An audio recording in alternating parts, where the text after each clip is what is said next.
একটা ফাসাইল। নবীজি বলেন ফজরের 2 রাকাত, অর্থাৎ ফজরের আগের সুন্নত, ফজরের 2 রাকাত সুন্নতের দাম, ফজিলত। নবী বলেন এই আসমান জমিন এবং তার মধ্যখানে যত হীরা মণি জওয়াহেরাত আছে সবটার চেয়ে ফজরের 2 রাকাত সুন্নতের দাম আরো বেশি। নাহমাদুহু ওয়া নুসাল্লি আলা রাসূলিহিল কারীম, আম্মা বা'দ। فأعوذ بالله من الشيطان الرجيم. بسم الله الرحمن الرحيم. ألف لام ميم. ذلك الكتاب لا ريب فيه هدى للمتقين الذين يؤمنون بالغيب ويقيمون الصلاة ومما رزقناهم ينفقون. صدق الله مولانا العظيم.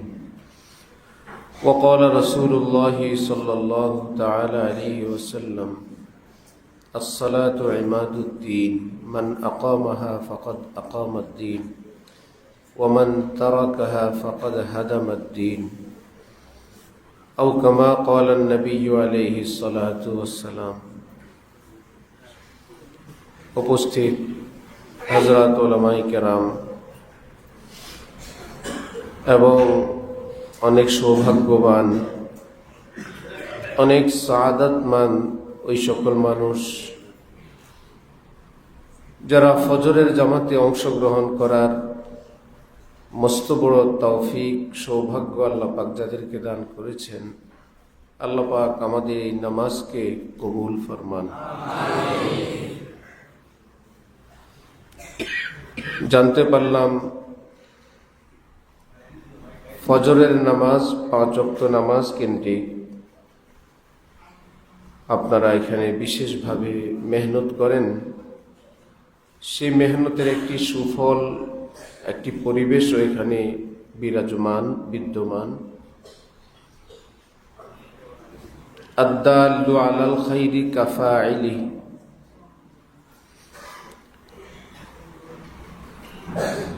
মুজার থেকে কিছু লোক রাসূলুল্লাহ সাল্লাল্লাহু আলাইহি ওয়াসাল্লাম এর নিকট আসলেন,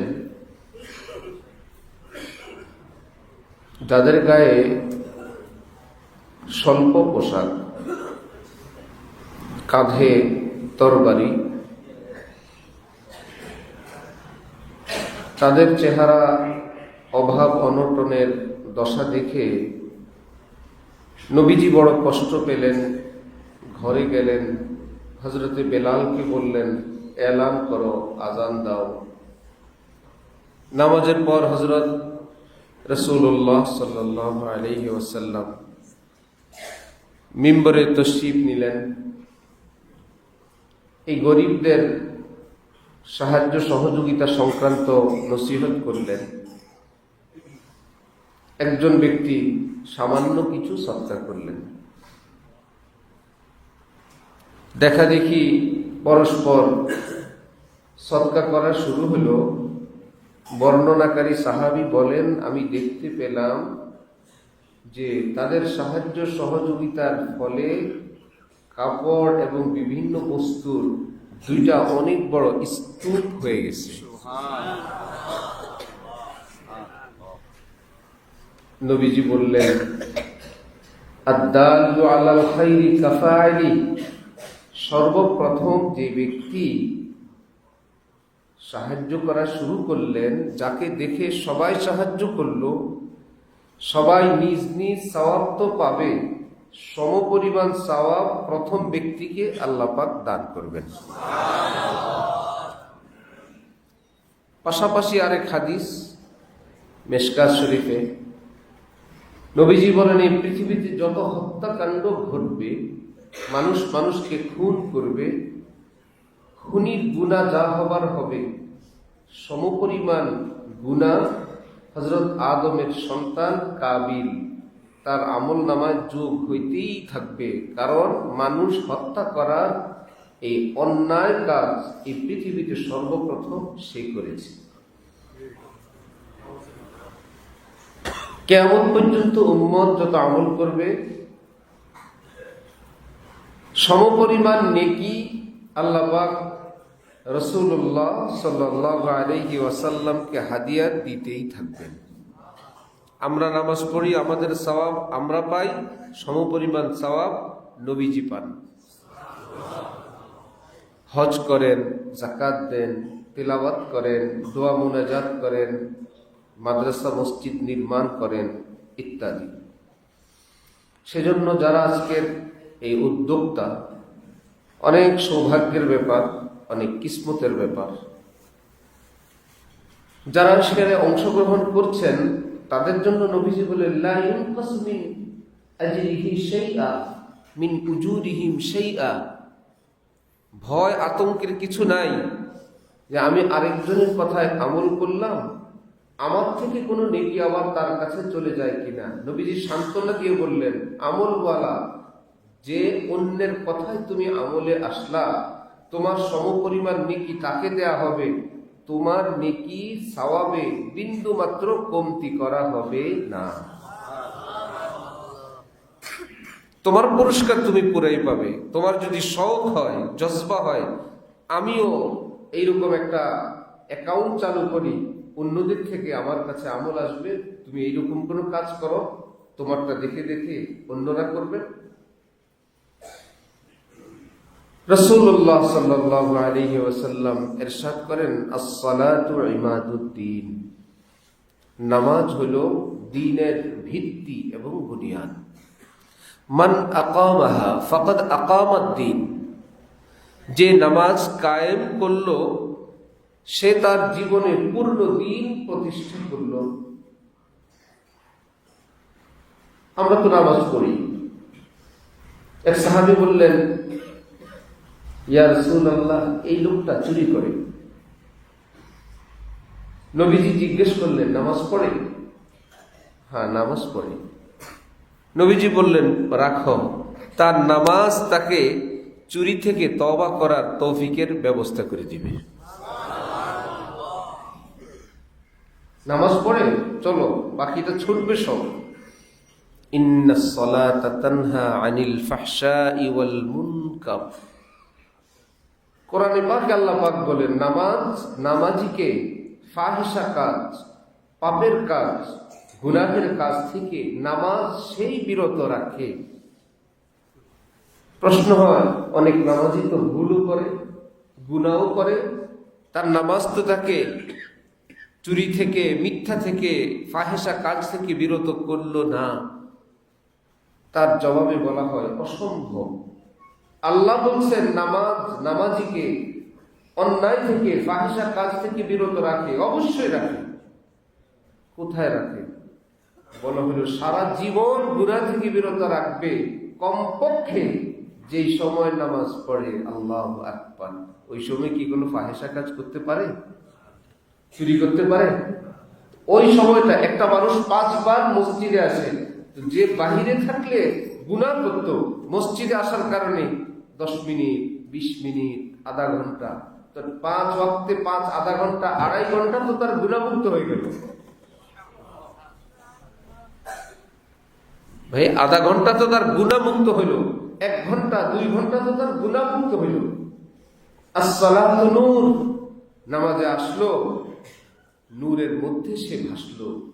as-সালাতু মিরাজুল মুমিনিন, নামাজ তো মুমিনের মেরাজ। মেরাজে আল্লাহ পাকের দরবারে নবীজি তশরিফ নিয়ে গেলেন, তিনি সালাম করলেন, আল্লাহ পাক সালামের জবাব দিলেন, দুইজনের কথোপকথন হইল, যেটার আংশিক অংশ আমরা আত্তাহিয়াতুর মধ্যে পড়ি। আমাদের যে আত্তাহিয়াতু, সেটা তো মেরাজের গল্প। নবীজি যখন মেরাজে আল্লাহর সামনে গেলেন, গিয়েই বললেন, আত্তাহিয়াতু লিল্লাহ ওয়াস সালাওয়াত ওয়াত তাইয়িবাত। নবীজি যখন এটা বললেন, আল্লাহ বললেন, আসসালামু আলাইকা আইয়ুহান নাবিয়্যু ওয়া রাহমাতুল্লাহি ওয়া বারাকাতুহু। জিবরিল আমিন যখন শুনলেন যে নবী বললেন আত্তাহিয়াত, আল্লাহ বলেন আসসালামু আলাইকা, আমরা তো বা কিয়ামত পর্যন্ত নেক মুসলমানদের নাম জিবরিল আমিন বললেন, আসসালামু আলাইনা ওয়া আলা ইবাদিল্লাহিস সালিহিন। তো মেরাজেরই তো একটা পুনরাবৃত্তি, একটা ঘটনা আমরা আত্তাহিয়াতুর মধ্যে পড়ি, পাশাপাশি হাদিসে পাকে আছে, বান্দা যখন বলে আলহামদুলিল্লাহি রাব্বিল আলামিন, আল্লাহ পাক উত্তর দেন হামিদানি আবিদি। নামাজের মধ্যেই বান্দা বলে আর রহমানির রহিম, আল্লাহ পাক বলেন মাজ্জাদানি আবিদি। বান্দা বলে আর রহমানির রহিম মালিক ইয়াউমিদ্দিন আসনা আলাইয়া আবদি, আমার বান্দা আমার ভীষণ প্রশংসা করলো। কথা তো চলে দুই দিক থেকে, অপর দিকের কথা আল্লাহ পাক আমাদেরকে শুনতে দেন না, নইলে বান্দা নামাজ ছাড়বে না, নইলে বান্দা হুঁশ থাকবে না, নইলে পৃথিবী বর্জন করে দিবে। যখন সে ইয়াকিন রাখে নিশ্চয়ই আমার আল্লাহ আমাকে দেখেন, আনতা আবুদাল্লাহ কাআন্নাকা তারাহ ফাইন লাম তাকুন তারাহ ফাইন্নাহু ইয়ারাক। নবীজি ইরশাদ করেন, বন্দেগী এমন ভাবে করো যেন তুমি আল্লাহকে দেখছো। মনে হয় দেখো না, টেনশন কিসের? তোমার দেখার পাওয়ার কত, এই নিয়ে টেনশন করো না। তুমি যদি নাও দেখো, আল্লাহ যে দেখেন এটা তো নিশ্চিত। আমাদের নামাজ আল্লাহ পাক দেখেন, এটা কি সন্দেহের না নিশ্চিত? এইবার খেয়াল করেন, কর্মচারী মালিককে দেখবে, মালিক কর্মচারীকে দেখবে, মালিক যেন ঠিক মতো, কর্মচারী যেন ঠিক মতো ডিউটি করে, এই জন্য দেখা দেখি দুই দিকের কর্মচারী মালিককে দেখতেছে, অথবা মালিক কর্মচারীকে দেখছে। পাওয়ার বেশি কোনটা, কর্মচারীর দেখা না মালিকের দেখা? কর্মচারী যদি জানে ওই যে মালিক, কিন্তু আরেক দিক ফিরে আসে, মালিক আমাকে দেখে না, তো কর্মচারী মালিককে দেখা সত্ত্বেও ধোঁকা দেওয়া সম্ভব। ওই যে আমার মালিক, ছাত্র দেখতেছে ওস্তাদকে, ধোঁকা দেওয়া সম্ভব। ওই যে হুজুর, হুজুর বসে আছেন, হুজুর তেলাওয়াত করতেছেন, হুজুর কথা বলেন, হুজুর আরেকজনের পড়া শুনেন। ছাত্র তো ওস্তাদকে দেখছে, এর ফাঁকে সে কথাও বলতেছে, কারণ ওস্তাদ তো আর আমাকে দেখে না, আমি দেখি। বিপরীতে যদি হয়, আল্লাহ জানে আমি তো ওস্তাদকে দেখি না, কোন দিক থেকে জানে আমাকে দেখে আল্লাহ জানে। সিসি ক্যামেরা যদি দেখে, ফাঁক দিয়ে যদি দেখে, আমি তো দেখি না, তিনি তো আমাকে দেখেন, ওই সময় কি আর কেউ দুষ্টামি করে? তাহলে পাওয়ার বেশি কার, নিজের দেখার না মালিকের দেখার? নবীজি বলেন ফাইন লাম তাকুন তারা, তুমি যদি না দেখো, নাই আপত্তি কিসের? ফাইন্নাহু ইয়ারাক, তিনি তো দেখেন, তিনি তো দেখেন। এই জন্য নামাজ যখন নামাজ হয়, যেমন আল্লাহ আমাকে দেখেন, আমরা খুশু এবং খুজু, নামাজের মধ্যে একাগ্রতা, একাগ্রতার সঙ্গে নামাজ পড়ার যে বিধান, আমার পীর ও মুর্শিদ আরে বিল্লাহ হযরত মাওলানা শাহ আব্দুল মতিন বিন হুসাইন সাহেব দামাত বারাকাতুহুম বলেন, এটা নিয়ে মানুষের মধ্যে অনেক পেরেশানি, খুশু খুজু থাকে না, নামাজে একাগ্রতা থাকে না। এবং একাগ্রতা এমন কঠিন কঠিন সবক আলেম উলামারা প্রদান করেন, যেটা রক্ষা করা সাধারণ মুসলমানের জন্য সম্ভব হয় না। যে জান্নাত জাহান্নাম সামনে, ডাইনে জান্নাত বামে জাহান্নাম, সামনে আল্লাহ, সে বেচারা হাজার চিন্তা করেও এই কথাটা মনের মধ্যে আনতে পারে না সবাই, যার জন্য মন ডানে বায়ে চলে যায়। হযরত বলেন, নামাজের মধ্যে যদি নামাজ নিয়েই কল্পনা করে, হারায় যেতে হবে না। অর্থাৎ নামাজে আমি আসছি, আমি এখন পৃথিবীর কিছুই জানি না, এই পৃথিবীর কিছুই না জানার অর্থ এই না আমি সূরা কেরাত পড়ি কি পড়ি না তাও জানি না, এরকম। আমি কয় রাকাত পড়ছি আমি তাও জানি না, এরকম। সুবহান রাব্বিয়াল আলা আজিম কি 15 বার হইল না 20 বার হইল, এটা আমি কিছুই জানি না, এই বেখবর হওয়ার অর্থ কি এরকম? হাদিসে পাক নবীজি বলেন, আমি ইমামত করতে দাঁড়াইলাম, নামাজ ইমামতি আরম্ভ করলাম, সেই যুগে নারীরা, মা বোনরা নবীজির পেছনে নামাজ পড়তে আসতেন, সাথে ছোট বাচ্চাও থাকতো। নবীজি বলেন, আমার ইচ্ছা ছিল দীর্ঘ নামাজ পড়ব, লম্বা, কিন্তু নামাজের মধ্যে বাচ্চাদের আওয়াজ শুনতে পেলাম। কি বোঝা যায়, বেহুশ ছিলেন না হুশি ছিলেন? বাচ্চাদের আওয়াজ শোনা যায়, মনের মধ্যে আসলো বাচ্চার আওয়াজ, এর কারণে তার মা তো বিপদে পড়বে, না নামাজ ছাড়তে পারে, না বাচ্চা ধরতে পারে, এই বিপদে আছে বাচ্চার মা। ভাবলেন কোথায়? নামাজের মধ্যে। তিনি বলেন আমি সিদ্ধান্ত নিলাম। কোথায়? নামাজের বাইরে না ভিতরে? কি? নামাজ শর্টকাট করব, সংক্ষিপ্ত। নামাজে শুনলাম, নামাজে বুঝলাম, নামাজে সিদ্ধান্ত নিলাম লম্বা কেরাত পড়লে ওই বেচারীরা বিপদে পড়বে। আমার বাচ্চাটার কি দশা। দ্রুত নামাজ শেষ করলাম যেন নারীরা নিজ নিজ সন্তানকে সামলাইতে পারে। এতে বোঝা যায় নামাজের মধ্যে কি বেহুশ থাকা এটা জরুরি। তাহলে আমরা তো জানি হারায় যাবো, ইমাম সাহেব 3 রাকাত পড়াইলেও সালাম ফিরে দেয়, মাগরিবে 4 রাকাত পড়াইলেও চুপ। তার মানে আমরা তো এই জগতে নাই। কোন জগতে? ব্যবসার জগতে, ঘুমের জগতে, ধান্দার জগতে। এগুলো খুঁজু রাকাত গণনা করা, তসবিহ হিসাব রাখা, আঙ্গুল দিয়ে না, মনে মনে, এটা সুন্নত, এটা কর্তব্য।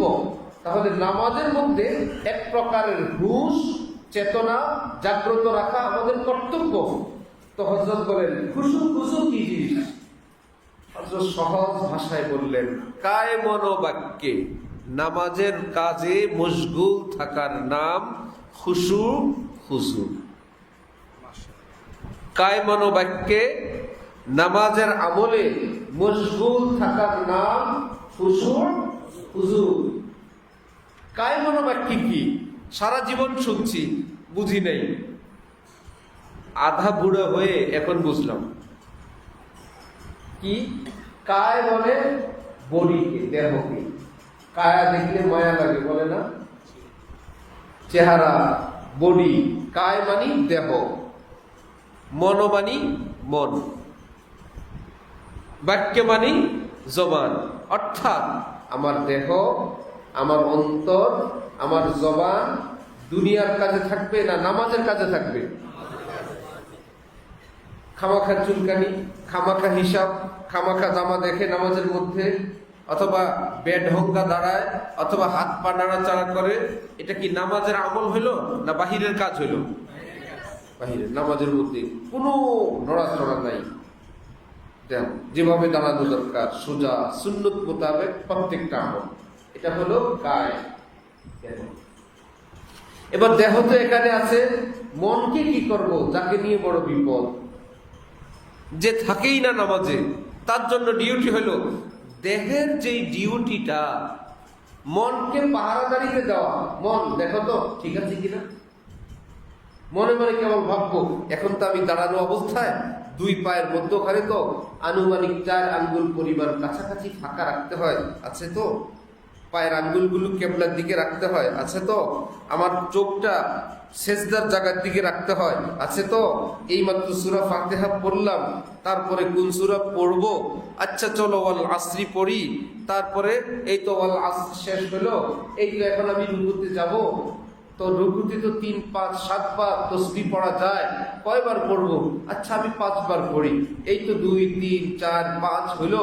এখন রুকু থেকে উঠি তো এখন দ্রুত সেজদায় যাওয়া যাবে না, কারণ কওমা রুকু থেকে সোজা হয়ে দাঁড়ানো কি ওয়াজিব। যদি বর্জন করে নামাজ হবে না। আমি এখন স্থির করে দাঁড়াইলাম। আচ্ছা এখানেও তো একটা তাসবিহ আছে, রব্বানা লাকাল হামদ, অথবা রব্বানা ওয়ালাকাল হামদ, অথবা আল্লাহুম্মা রব্বানা লাকাল হামদ, অথবা আল্লাহুম্মা রব্বানা ওয়ালাকাল হামদ। আমরা পারি সবথেকে ছোটটা রব্বানা লাকাল হামদ, এটার থেকে অল্প একটু উপরেরটা রব্বানা ওয়ালাকাল হামদ। এখানে 2টা হলো রব্বানা লাকাল হামদ অথবা রব্বানা ওয়ালাকাল হামদ। এবার এর শুরুতে আল্লাহুম্মা লাগায় দেন, 2, 4 হয়ে যাবে। আল্লাহুম্মা রব্বানা লাকাল হামদ, আল্লাহুম্মা রব্বানা ওয়ালাকাল হামদ। আমি কোনটা পড়বো? আচ্ছা আমি রব্বানা ওয়ালাকাল হামদ পড়লাম। এখন আমি সেজদা যাব। তাহলে সেজদা যাওয়ার সময় তো ডিউটি সর্বপ্রথম জমিনে কোন অঙ্গ লাগবে? হাঁটু। এটার একটা মূলনীতি হলো যেই অঙ্গ জমিনের যত কাছে সেটা তত আগে জমিনে লাগবে। তাহলে সোজা অবস্থায় যদি আমি দাঁড়াই জমিনের কাছে, সেজদার অঙ্গ কোনটা কাছে? হাঁটু, তারপরে হাত, তারপরে নাক, তারপরে কপাল। আচ্ছা, আমার এগুলো সিরিয়াল ঠিক আছে কিনা? আমি এমন তো না আগে হাত দিলাম, না আগে হাঁটু দিব, তারপরে হাত দিব। এমন না হয় কপালের পরে নাক, আগে নাক দিব, তারপরে কপাল দিব। উঠার সময় পুরো বিপরীত, কপাল, নাক, হাত, হাঁটু। এগুলো ঠিক আছে তো? এই ডিউটির মধ্যে মনকে যখন লাগাই দিব, মন আর দোকানে যাবে কবে, মার্কেটে যাবে কবে, বাসায় যাবে কবে? নামাজের ডিউটি পাহারা দিতে দিতেই তো বেচারা সালাম ফেরানোর সময়। এইরকম যে ব্যক্তি নামাজ পড়বেন, খুশু খুশু একাগ্রতা, নামাজের শতভাগ সওয়াব আল্লাহ তাকে দান করবেন। আরেকটা কাজ হলো জবান। দেহ কাজ করলো, যখন যেখানে যেভাবে থাকা দরকার, হাত বাঁধবো সুন্নত তরিকায়। সুন্নত তরিকায় হাত বাঁধবো কিভাবে? ডান হাতের বৃদ্ধাঙ্গুল, কনিষ্ঠাঙ্গুল এই দিয়ে বাম হাতের তালুর পিঠের উপরে রাখবো, রেখে কবজিটাকে বৃদ্ধাঙ্গুল এবং কনিষ্ঠাঙ্গুল দিয়ে ভাবে ধরবো। ধরার পর হাতটাকে ফ্রি করে দিব, ছাড়বো। ছাড়লে যতটুকুন যায় দেখবেন একদম নাভির নিচে চলে গেছে। অনেকে মনে করে নামাজের নিচে, নাভির নিচে হাত দেওয়া যায়? খুব যত্ন করে উপরে উঠে রাখে। নামাজ পড়তে আসছি, নাভির নিচে হাত গেলে কেমন হয়? নাভির নিচে হাত বাঁধাই সুন্নাত। নাভির নিচে হাত বাঁধা কি যত্ন করে উপরে উঠেন না, মহিলাদের কাছে চলে যাবেন। আমাদের কাজ হলো হাত এভাবে ধরলাম, ছেড়ে দিলাম, ঢিল করলাম, ছেড়ে দিলে অটোমেটিকলি তল পেটে চলে যাবে। এইবার শরীরের সঙ্গে একটু চেপে ধরে আমার নজর সিজদার জায়গায়। এবার আর যদি ভাগ্যে কোলায়, আমার আল্লাহ আমার নামাজটা দেখছেন। আর যদি আত্ম ভাগ্যে কোলায়, হয়তো জীবনে আল্লাহর সামনে আর দাঁড়াইতে পারবো না। এক বুজুর্গকে কেউ বললেন, আপনাকে যদি এ সংবাদ দেওয়া হয় আপনার আগামীকাল মৃত্যু, আজকে যে আমলগুলো করছেন, আগামীকাল এই আমলগুলো আপনি আর করতে পারবেন না, এটাই শেষ ফজর, এটাই শেষ জোহর, আসর, মাগরিব, ইশা, ফিনিশ। কালকের ফজরের আগে আপনার মৃত্যু বা কালকে মৃত্যু, আজকে আপনি কি আমল করবেন? তিনি জবাবে বললেন, আগে যে আমল করতাম সে আমলই করব। আমাদেরকে মৃত্যুর সংবাদ দিলে আমরা কি আগের আমল করব না আমল বাড়াবো? বাড়াবো না সবাই? যে শেষ দিন একটু বেশি করে করি। তিনি বলেন, আগে যা করতাম তাই করব। প্রশ্ন করা হলো, কেন করবেন আগের আমল? আপনার শেষ দিনের আমল এটা। তিনি বলেন, বহু আগে থেকেই আমি প্রতিদিন এই নিয়তেই আমল করি, এটা আমার শেষ দিন। আমি প্রতিদিন অনেক আগে থেকে এই নিয়তে আমল করি, হয়তো আর আমল করতে পারবো না, হয়তো আর ফজরে আসতে পারবো না, আর মসজিদ থেকে আজকে বের হচ্ছি, হয়তো জীবনে আর প্রবেশ করতে পারবো না, এটাই শেষ।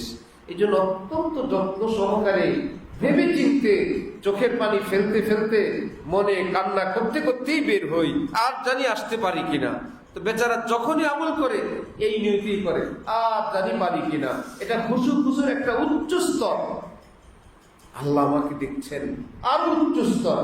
সেটাও যদি না পারি, তাহলে নামাজে আমি দাঁড়ানো, আমি এখন বসা, আমার আঙ্গুলগুলো থাকবে এখানে, সেজদা অবস্থায় আঙ্গুল থাকবে কিভাবে? আঙ্গুলগুলো ছড়ানো না মিলানো? মিলানো। তালুটা থাকবে কি ফুলা না জমিনের সঙ্গে চাপানো? চাপানো। হাতের তালু জমিনের সঙ্গে যতটুকু সম্ভব স্বাভাবিক চাপানো, আঙ্গুলগুলো ছড়ানো না মিলানো? সবসময় একটা মূল নীতি খেয়াল রাখবেন, নামাজের মধ্যে তাকবীর, প্রথম তাকবীরের নাম কি? তাকবীরে তাহরিমা। তাকবীরে অর্থাৎ তাহরিমা আই মুহাররিমা, যেই তাকবীরের চোটে, যেই তাকবীরের কারণে এই পৃথিবীর হালাল কাজ, বৈধ কাজ, যেটা একটু আগেও আমার জন্য হালাল ছিল, বৈধ ছিল, কথা বলা হালাল, খানা খাওয়া হালাল, ব্যবসা করা হালাল, হাঁটা চলা করা হালাল, এদিক সেদিক ফেরা হালাল, আমার ইচ্ছা। কিন্তু আল্লাহু আকবার বলার পরে হালাল না হারাম? অন্যায় তো অন্যায়, ভালো কাজগুলো হারাম হয়ে যায়। সেই তাকবীরের নাম কি? তাকবীরে তাহরিম। সব জায়েজ। বিয়ের দেখা থেকে শুরু, বিয়ে বাড়িতে বহু মানুষ, দুলা মিয়ার সঙ্গে অনেকেই যায়, আনন্দ ফুর্তি। একটা জায়গায় গিয়ে আর তৃতীয় কেউ এলাও থাকে না। বাসর ঘরে কোনো সহকারী থাকে? বন্ধুর সঙ্গে আরেকজন বন্ধু, বান্ধবীর সঙ্গে আরেকজন বান্ধবী, না শুধু দুইজন। हम तुम ही बस आगा है इस रब्त खफी से मालूम किसी और को ये राज नहीं है। একান্ত প্রেমময় ভালোবাসার মুহূর্তে তৃতীয় কেউ সেখানে এলাও না। আল্লাহ বলেন, বান্দা, তোমার এবং আমার এই একান্ত ভালোবাসার মুহূর্তে এই পৃথিবীর কোনো কিচ্ছু না, এই পৃথিবীর কেউ আমাদের মধ্যে আসবে না। তুমি থাকবা আর আমি থাকবো। এর নাম কি? নামাজ। এর নাম মেরাজ। তুমি বলবা, আমি বলবো, তুমি বলবা আলহামদুলিল্লাহ রাব্বিল আলামিন, আমি চুপে চুপে বলবো হামিদানি আবদি। তুমি বলবা আর রহমানির রহিম, আমি বলবো মাজ্জাদানি আবদি। তুমি বলবা মালিক ইয়াউমিদ্দিন, আমি বলবো আসনা আলাইয়া আবদি। এখন আমাদের দুইজনের কথোপকথন চলবে। তাহলে নামাজের মধ্যে ডিউটি দেহের, মনের, জবানের। মনে থাকবে ইনশাআল্লাহ। এখানে কিছু মাসআলা জানা দরকার। একটা হলো ফাজাইল, উপকারিতা। মাসাইল, নিয়মাবলী। দুটোটা একটা ঔষধের বোতলের দুই পাশে লেখা থাকে। এক পাশে লেখা থাকে ঔষধের উপকারিতা, আরেক পাশে লেখা থাকে নিয়মাবলী। থাকে কিনা? উপকারিতা পড়লেন, এই ঔষধি কি কি উপকার, কি কি ফায়দা। নিয়মাবলী পড়লেন না, এই ওষুধটা খাবে কে, কোন বয়সী মানুষ, এর পার্শ্ব প্রতিক্রিয়া কি, প্রস্তুত প্রণালী কি, কয় চামচ, ডেলি কতবার, কিছুই মানলেন না। দেখলেন কতগুলো পাউডার, পাশেই লেখা ছিল এত চামচ ফুটানো পানি দিয়ে ভালোভাবে ঝাঁকিয়ে তৈরি করবেন। কিছুই কয় নাই উপকারিতা, এটা খেলে এই এই রোগের ফায়দা হয়। পুরো পাউডার গুলি খেয়ে ফেলছে। ফায়দা হবে না ক্ষতি হবে? পুরো বোতল পানি দিয়ে ভরে ফেলছে। পানি দিছে কোনটা? ড্রেনের পানি। দুনিয়ার যত ময়লা আবর্জনা বিষাক্ত সেই পানি। উপকার হবে না ক্ষতি হবে? দরকার ছিল 7 চামচ, আপনি দিলেন 20 চামচ। উপকার হবে না ক্ষতি হবে?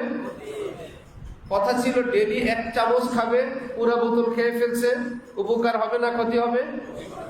কেন? ঔষধের গায়ে তো লেখা আছে এই ঔষধে এই এই উপকার, এই এই ফায়দা।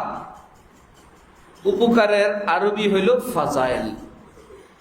উপকারের আরবি কি? ফাজাইল। হযরত মাওলানা ইদ্রিস কানজুবি রহমাতুল্লাহ আলাইহির সামনে এক ব্যক্তি গেলেন, বলে একটি কিতাব। বললেন, ভাই কি কিতাব? হযরত ফাজাইল আমাল है। অর্থ কি? কোন আমলের কি উপকার, কোন আমলের কি फायदा। अच्छा, हजरत बोलें अगर एक बगल में फजाइल की किताब फजाइल आमाल हो, दूसरी बगल में मसाइल की किताब बेहिश्ती जेवर भी रखा करो, क्योंकि नजात का मदार फजाइल पर नहीं मसाइल पर है। एक बगले যদি ফাজাইলের কিতাব রাখো, আরেক বগলে মাসাইলের কিতাবও রাখবা। মনে রাখবা, নামাজের যে সওয়াব হয়, নামাজ পড়লে কি উপকার এটা জানলে উপকার হয় না, নামাজ কিভাবে পড়তে হয় সেটা জেনে আমল করলে উপকার। নামাজের এই ফায়দা একজন জানে।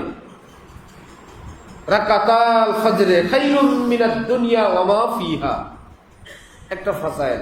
নবীজি বলেন ফজরের 2 রাকাত, অর্থাৎ ফজরের আগের সুন্নত, ফজরের 2 রাকাত সুন্নতের দাম, ফজিলত। নবী বলেন এই আসমান জমিন এবং তার মধ্যখানে যত হীরা মণি জওয়াহেরাত আছে সবটার চেয়ে ফজরের 2 রাকাত সুন্নতের দাম আরো বেশি।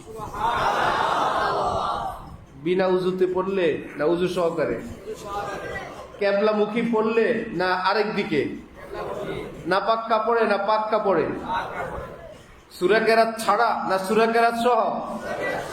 এই যে কথাগুলো, কেবলামুখী, কাপড় পাক, জায়গা পাক, পবিত্র, মাসাইল, সেগুলি কি ফাজাইল না মাসাইল? শুনছি 2 রাকাত পড়লে ফায়দা, শুরু করে দিছে, সূরাও নাই, কেরাতও নাই, পাক না পাকও নাই, এই ফায়দা কি তার জন্য? আরেক বেচারা জীবনেও শুনে নাই ফজরের 2 রাকাত সুন্নতের কি ফায়দা, কি উপকার, সে শুনে নাই, শুনলে ভুলে গেছে, কিন্তু মাসাইল শিখছে, পবিত্রতা শিখছে, যথাযথভাবে আল্লাহু আকবার বলে এইটুকুন জানে ফজরের 2 রাকাত সুন্নত পড়তে হয়, আমি পড়ি, পড়লে কি ফায়দা এটা সে মুখস্থ করে নাই, কিন্তু নামাজ পড়ে নিয়ম মোতাবেক, আল্লাহ পাক তাকে পূর্ণ পুরস্কার দান করে দিবেন। তাহলে ফাজাইল যেটা, উপকারিতা যেটা, সেটা বলা হয় আগ্রহী এবং উৎসাহী করার জন্য। এটা করলে এই উপকার, এটা করলে এই সওয়াব, দান করলে এই সওয়াব, নুসরতে এই ফায়দা, দ্বীনের দিকে ডাকলে এই ফায়দা। এই ফায়দাগুলো পাবে কে? যে মাসআলা অনুযায়ী আমল করবে। তাহলে নামাজ পড়লে উপকারিতা, নামাজের মধ্যে 3 ডিপার্টমেন্টের কাজ। একটা হলো দেহের কাজ, মনে থাকবে, নামাজ দাঁড়ায় পড়া ফরজ না বসে পড়া? দাঁড়ায় পড়া, এটা দেহের কাজ। আত্তাহিয়াতু কি এরকম আসন পেতে বসে আত্তাহিয়াতু, না হাঁটু পেতে? হাঁটু পেতে, এটা দেহের কাজ। হাত বাঁধবো, দেহের কাজ। নিচের দিক তাকায় থাকবো, এটা দেহের কাজ। অনেকে নামাজে দাঁড়ায় আল্লাহর আরশের দিক তাকায়, আরশের দিক তাকাবো না নিচের দিকে? নজর নিচের দিকে, ফেস কেবলার দিকে। অনেকে নামাজে দাঁড়ায় একটা উত্তর মেরুতে পা আর একটা দক্ষিণ মেরুতে, দাঁড়াইছিল কেবলামুখী, মুতাওয়াজ্জিহান ইলা জিহাতিল কাবাতিশ শরীফাত, মুতাওয়াজ্জিহান ইলা জিহাতিল কাবাতিশ শরীফা, অর্থাৎ আমি এবং আমার দেহ যতটুকুন সম্ভব সবটাকে আমি কেবলামুখী করলাম। তাহলে দাঁড়ানোর সময় আমাদের পা গুলো কি ডানে বায়ে থাকবে না বরাবর? এটা করার জন্য একদম সহজ পদ্ধতি, পায়ের সামনের দিক এবং পিছনের দিকের স্পেস যেটা ফাঁকা, এটা বরাবর করলে আপনার পা বরাবর হয়ে যাবে। যদি পিছনে 3 আঙ্গুল, সামনে 6 আঙ্গুল ফাঁকা হয়ে যাবে, সামনে 3 আঙ্গুল, পিছনে 6 আঙ্গুল, তাও ফাঁকা হয়ে যাবে।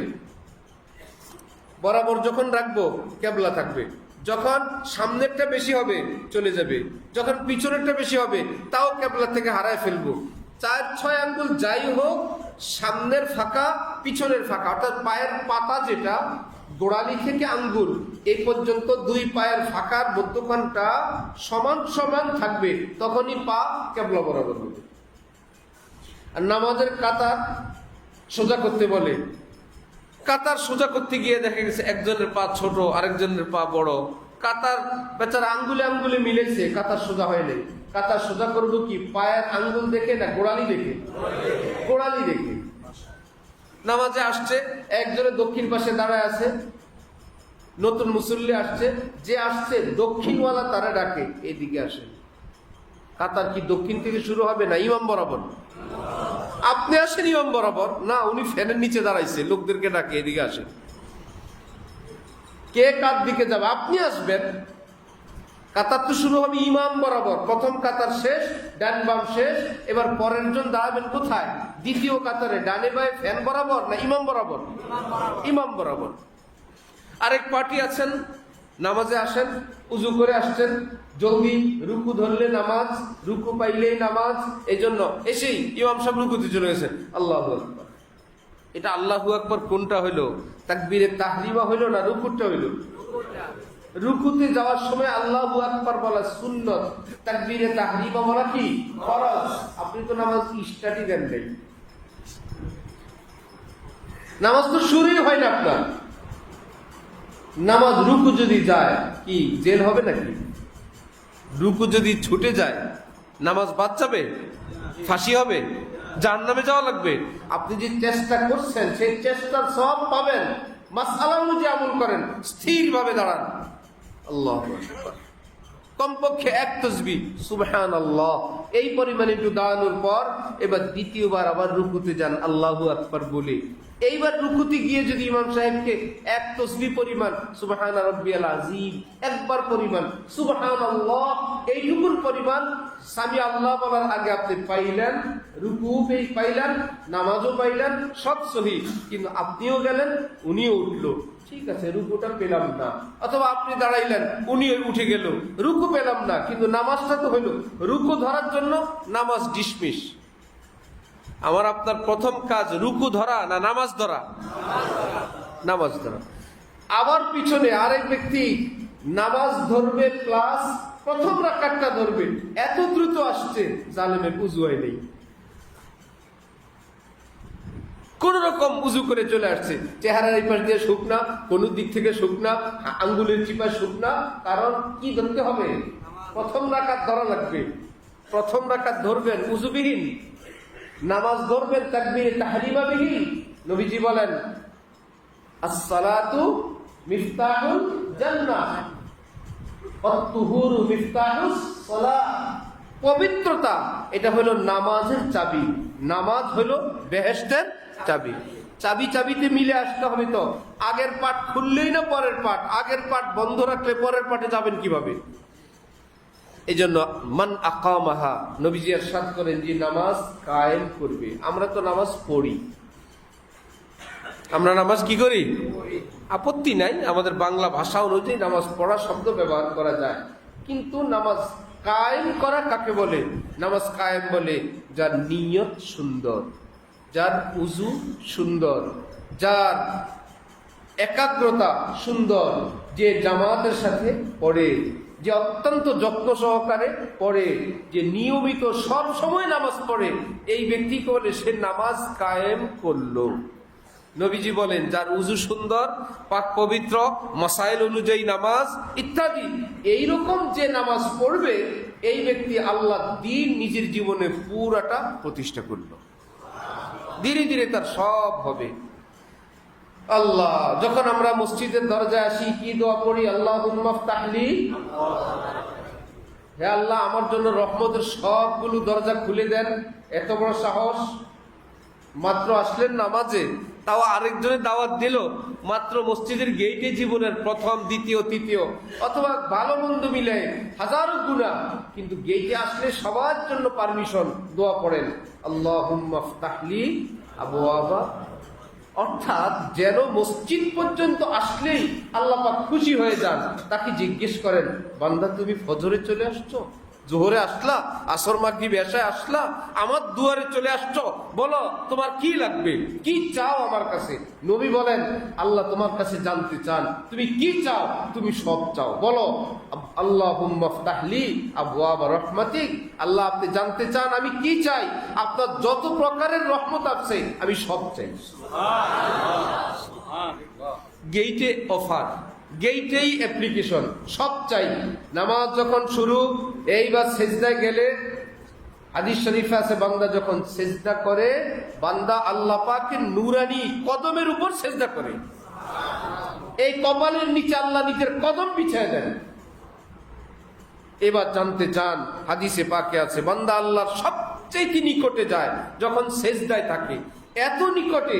এবার প্রিয়জন প্রিয়জনের নিকটে একান্ত মুহূর্তে একে অপরের নিকট জানতে চায় আমি তোমার কি লাগি, তুমি আমার জান, তুমি আমার জীবন, স্বপ্ন কল্পনা সব। আল্লাহ পাক সেজদায় জিজ্ঞেস করেন এখন বলো আমি তোমার কি লাগি?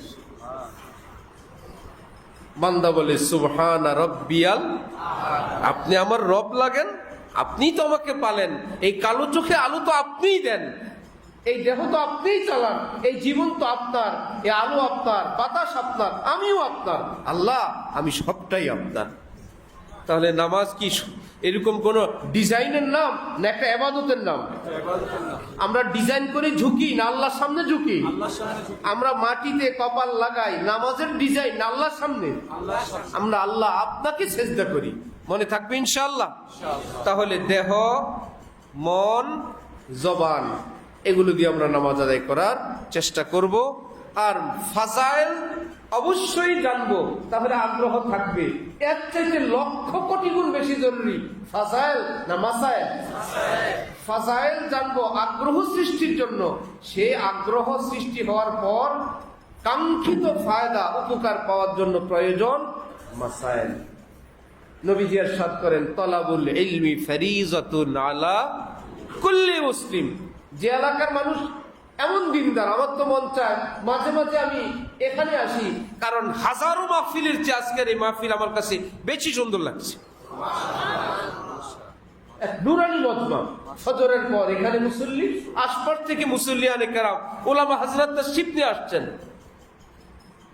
কি প্রয়োজন এত বড় সামিয়ানা টানানোর, পোস্টারিং করার? আমাদের তো সব রেডি, আমাদের শ্রোতা রেডি এবং অবসর। কেউ বলতে পারবে না এক্ষুনি দোকান খুলতে হবে, এখনই অফিস টাইম। অল্প স্বল্প হোক।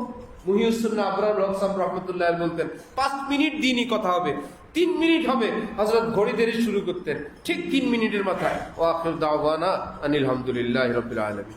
লোকেরা বললো এটা কোনো ওয়াজ হলো? 3 মিনিট। হযরত বলেন, কেন ডাক্তার ইনজেকশন কি ঘন্টা ঘন্টা দেয়? কয়েক সেকেন্ড সুই ভরে দেয়, এতে কি ফায়দা হয় না? ডাক্তারের ইনজেকশন যদি অল্প সময়ে ফায়দা হয়, আল্লাহ দ্বীনের কথা 3 মিনিটে কি ফায়দা হবে না ইনশাআল্লাহ? এই জন্য এরকম মজমা এই মসজিদে আশপাশে ওলামা হযরত অনেক আছেন। আপনাদের এলাকায় আছেন, আল্লাহর রহমতে আমরা রাজধানী ঢাকায় হাজার হাজার আলেম ওলামাদেরকে দিয়ে যদি আপনারা দ্বীনের তালিম এভাবে অব্যাহত রাখেন, যারা এর উদ্যোক্তা, অংশগ্রহণকারী, সহযোগিতাকারী, ইনশাআল্লাহ দেখবেন এর বরকতে এলাকায় এক নুরানি পরিবেশ হবে।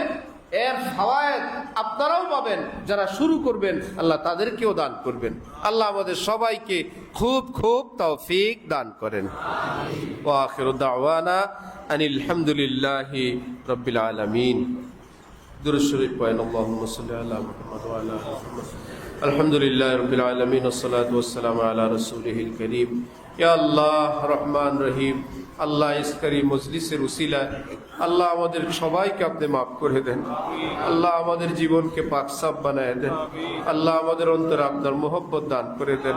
আল্লাহ গুনাহ মুক্ত জিন্দেগি দান করেন। গুনার প্রতি ঘৃণা আমাদেরকে দান করে দেন। আমাদের মাঝে গুনার মাঝে আসমান জমিনের দূরত্ব বানায় দেন। আল্লাহ গুনাহ আমাদের জন্য অসম্ভব বানায় দেন। আল্লাহ আমাদের নফস হারাম, আয় আল্লাহ হারাম দিকে ঝুঁকে যায়, নষ্টামি দিকে ঝুঁকে যায়। আপনি বলছেন আল্লাহু ইয়াজতাবি ইলাইহি মান ইয়াশা। আয় আল্লাহ এত বান্দেগান এখানে তশরিফ নিয়ে আসছেন, ফজরের নামাজ পড়ে আল্লাহ যার ঘুম থেকে উঠা, যার ওযু, যার কষ্ট কুরবানি আপনার ভালো লাগে, তার উসিলা আমাদের সবাইকে মাফ করে দেন। আল্লাহ আমাদেরকে আপনি আপনার জন্য ফয়সালা ফরমান। আপনি এই সিদ্ধান্ত নেন এরা আমার, তাহলে পৃথিবীর কেউ আমাদেরকে আপনার থেকে আর নিতে পারবে না। আল্লাহ আপনি যদি সিদ্ধান্ত দেন এরা জান্নাতের, কেউ আমাদেরকে জাহান্নামী বানাইতে পারবে না। আল্লাহ আপনি যদি আমাদেরকে ছেড়ে দেন, জাহান্নাম ছাড়া আমাদের কোনো উপায় থাকবে না। আল্লাহ আল্লাহ এলাকায় যারা এই সুন্দর উদ্যোগ নিলেন, আল্লাহ তাদেরকে এবং যারা অংশগ্রহণ করেন সবাইকে কবুল ফরমান। আমাদের জীবনকে সুন্দর বানায় দেন, হালাল ওয়ালা বানায় দেন, রিজকে হালাল ওয়ালা বানায় দেন, সুস্থ সম্মান বরকতময় বানায় দেন। আমাদের মা বাবা পরিবার পরিজনকে কবুল ফরমান। এই এলাকা, এই শহর, এই দেশকে কবুল ফরমান। আল্লাহ ইসলামের জন্য কবুল ফরমান। আল্লাহ সহি আকীদার জন্য কবুল ফরমান। হক্কানি আলেমদের পৃষ্ঠপোষকতা আমাদের জীবন চালানোর তৌফিক দান করেন। তামাম গুমরাহি পথ ভ্রষ্টতা থেকে আমাদেরকে উম্মতে মুসলিমাকে আপনি হেফাজত ফরমান। আয় আল্লাহ আমাদের সকলের অন্তরের তামাম নেক দোয়া আপনি কবুল করেন। আয় আল্লাহ, আল্লাহ আপনার এই ঘর যারা জায়গা দিয়ে গেছিলেন, যারা বেড়া দিয়ে কষ্ট করে তৈরি করে গেছিলেন এক সময়, সেই থেকে আজ পর্যন্ত যাদের যত অবদান আল্লাহ, এবং যারা নামাজ পড়েন, পড়ান, অর্থ দেন, খেদমত করেন, আজকের এই মজলিসের সওয়াব আপনি সকলকে দান করে দেন। আল্লাহ আমাদের দোয়া মুনাজাত রাসূলুল্লাহ সাল্লাল্লাহু আলাইহি ওয়াসাল্লামের উসিলায় কবুল ফরমান। সুবহান রাব্বিকা রাব্বিল ইজ্জাতি আম্মা ইয়াসিফুন ওয়া সালামুন আলাল মুরসালিন ওয়ালহামদুলিল্লাহি রাব্বিল আলামিন।